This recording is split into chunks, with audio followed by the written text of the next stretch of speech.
The Miraculous Journey of Edward Tulane, Chapter 25. Technically, of course, he was not alone. Lucius Clark's shop was filled with dolls.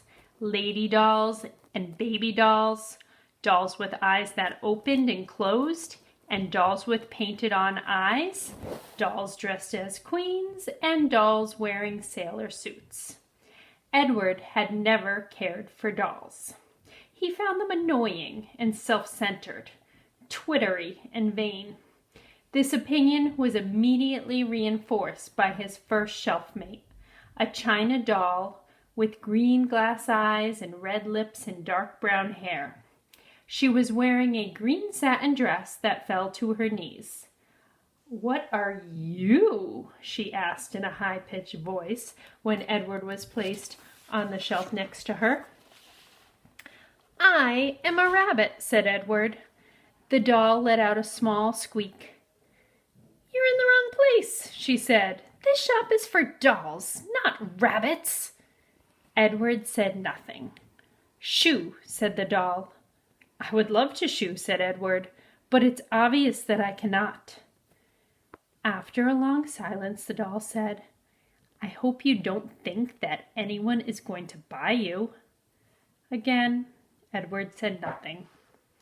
"The people who come in here want dolls, not rabbits. They want baby dolls or elegant dolls, such as myself. Dolls with pretty dresses, dolls with eyes that open and close." "I have no interest in being purchased," said Edward. The doll gasped. "You don't want someone to buy you?" she said. "You don't want to be owned by a little girl who loves you?" Sarah Ruth, Abilene. Their names went through Edward's head like the notes of a sad, sweet song. "I have already loved," said Edward. "I have been loved by a girl named Abilene. I have been loved by a fisherman and his wife, and a hobo and his dog.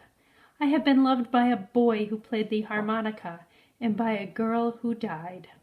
"Don't talk to me about love," he said. "I have known love." The impassioned speech shut up Edward's shelf-mate for a considerable amount of time.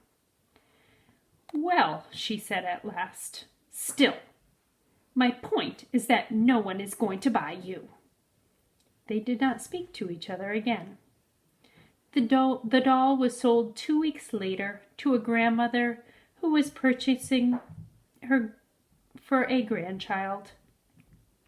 "Yes," she said to Lucius Clark, "that one right there, the one with the green dress, she is quite lovely." "Yes," said Lucius, "she is, isn't she?" And he plucked the doll from the shelf. Goodbye and good riddance, thought Edward. The spot next to the rabbit stayed vacant for quite some time.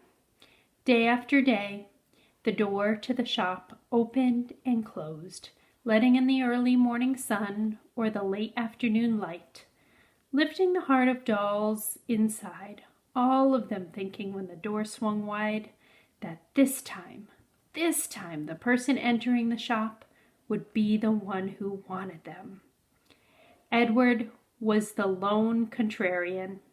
He prided himself on not hoping or allowing his heart to lift inside of him.